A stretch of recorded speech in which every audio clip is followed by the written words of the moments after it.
Nama aku Saniti. Aku kuliah di Fakultas Kedokteran Universitas Tarumanegara. Nama saya Universitas Bakti Kencana, jurusannya itu jurusan farmasi, tapi untuk program studinya itu saya mengambil apoteker. Apakah Kakak pernah mendengar tentang interprofessional education? Itu suatu sistem pendidikan di mana mengkolaborasikan beberapa profesi. Bisa 2 atau lebih dari profesi yang bergabung demi meningkatkan kualitas pelayanan kesehatan, contohnya. Untuk interpersonal education ini sebenarnya dalam beberapa mata kuliah itu sebenarnya udah diulas ya beberapa kali, karena kan interprofessional education ini apalagi untuk farmasi ini sangat berpengaruh kalau kita bekerja di pelayanan. Nah, pasti kalau kita bekerja di pelayanan itu kita berhubungan dengan beberapa profesi kesehatan ya, terutama di rumah sakit atau puskesmas gitu kan. Nah, pasti ini tuh interprofessional education ini benar-benar sangat penting gitu. Jadi pasti mata kuliah itu pasti sedikit-sedikit mengulas untuk ayo berkolaborasi, kita harus bisa memajukan profesi kita, tapi kita harus bisa bekerja sama dengan profesi lain. Apa tugas Kakak sebagai dokter? Dokter umum, di mana tugas pertamanya itu memeriksa pasien, mendiagnosa pasien, lalu memberikan tata laksana, terapi, obat. Nah, itu pun dengan batasan-batasan tertentu, karena apa yang kita lakukan, kita terapi, itu sesuai dengan SKDI, Standar Kompetensi Dokter Umum. Jadi, ya sesuai dengan kompetensi sebagai dokter umum. Apa tugas Kakak sebagai apoteker? Tugas apoteker itu untuk di pelayanan sendiri itu kan ada 2 biasanya itu, ada di dalam pengelolaan obat dan pelayanan klinis. Nah, biasanya kalau yang berhubungan dengan interprofessional education ini di pelayanan klinisnya, gitu. Nah, tugas apoteker sendiri, biasanya itu kita bisa merekomendasikan dosis kepada,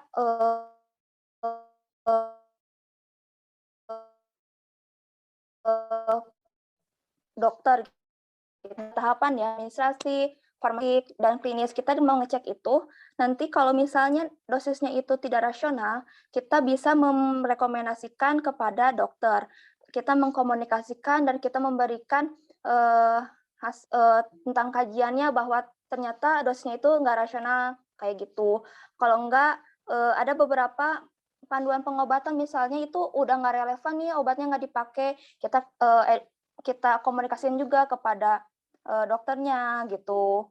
Lalu kita juga bisa memperkenalkan indikasi, misalnya ada penelitian baru, ini obatnya itu ternyata bisa digunakan untuk indikasi baru nih atau off label kayak gitu. Terus kalau misalnya dokter meresepkan obat-obat, misalnya ada interaksi obat nih ternyata obat A dan obat B, kita juga bisa kasih solusi gitu bahwa obat ini nggak bisa digabungkan karena ada interaksi, kita kasih solusi seharusnya seperti apa, kayak gitu sih. Mungkin kita berperan penting di akhir gitu. Karena kan saling ini ya, kalau pelayanan itu saling kayak domino gitu, saling berhubungan. Nah, kita di paling akhir saat pemberian obat itu, kita benar-benar bisa mengkomunikasikan pengobatan yang optimal seperti itu. Bagaimana penanganan untuk orang yang menderita penyakit MAH?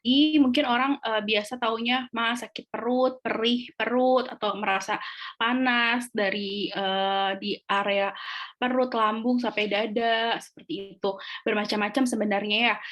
Jadi itu untuk terapinya itu diklasifikasikan terlebih dahulu, apakah memang di dalam organ itu ada lukanya atau hanya kondisi-kondisi tertentu, misalnya karena stres aja, itu juga bisa, atau memang di dalam gasternya atau lambungnya ada luka, itu berbeda-beda ya. Jadi untuk terapi MAH itu gimana sih? Itu sulit untuk dijawab secara langsung, karena kita harus disesuaikan dulu, kita harus lihat pasiennya, kita periksa dulu keluhannya seperti apa, karena banyak keluhan yang mirip sekali, apalagi area perut ya, itu tuh banyak banget mirip-mirip, kita nggak bisa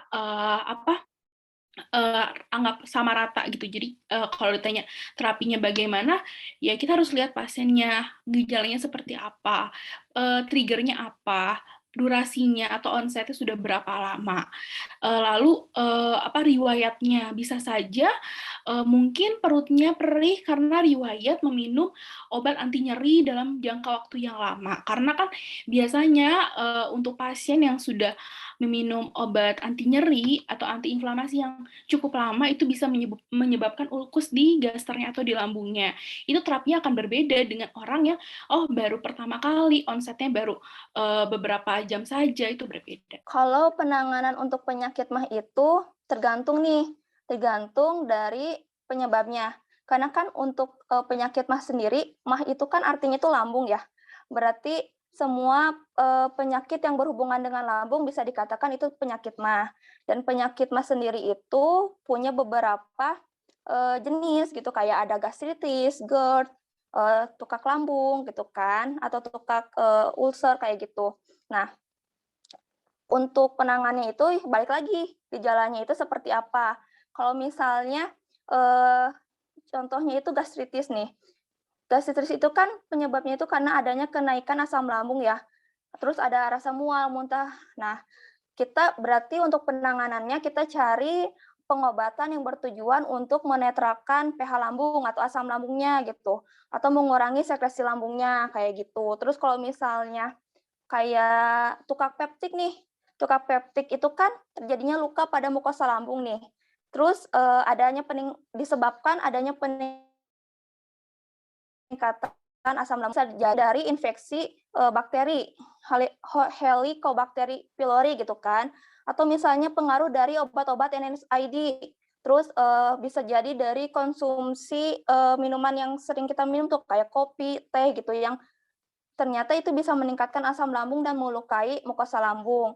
Nah, maka penanganannya itu kita bisa memberi obat-obat golongan PPI dan ditambah untuk penambah agen mukoprotektifnya gitu untuk mempercepat penyembuhan.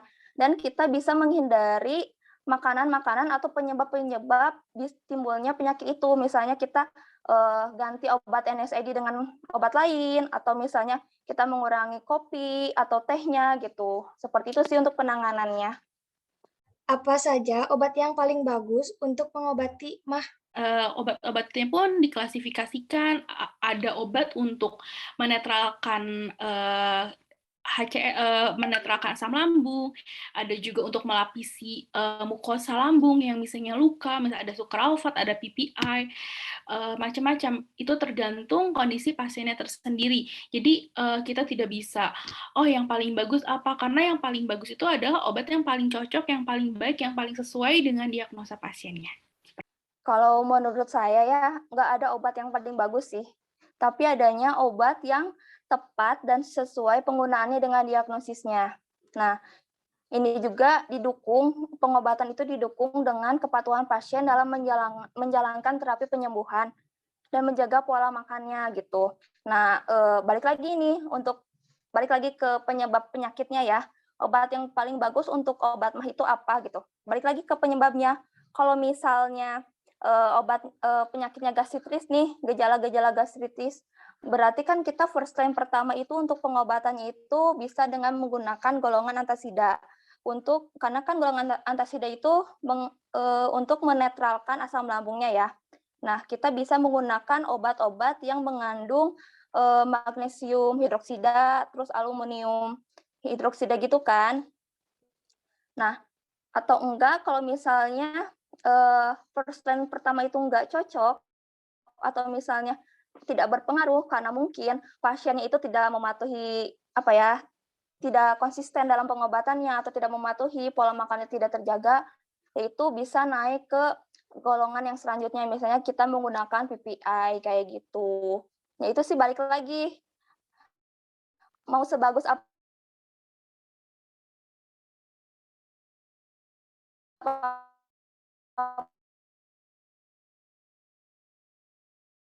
pun obatnya, ya, maka obatnya itu tetap tidak berpengaruh kayak gitu sih. Jadi intinya balik lagi kita harus memberi informasi yang lebih lah untuk pasien biar patuh gitu dalam pengobatan, agar obat itu bisa menjadi obat bagus lah kayak gitu. Apakah interpersonal education itu berjalan dengan nyata di rumah sakit atau di puskesmas itu? Saja berjalan dengan baik ya dalam kehidupan nyata emang seperti itu dalam pelayanan kesehatan di mana ada dokter, ada perawat, ada apoteker itu sangat berjalan berkesinambungan di mana Sejauh ini masih dengan interpersonal education tapi mungkin belum maksimal kan. Masih kalau di apotek menurut saya masih kurang sih dibandingkan dengan di rumah sakit.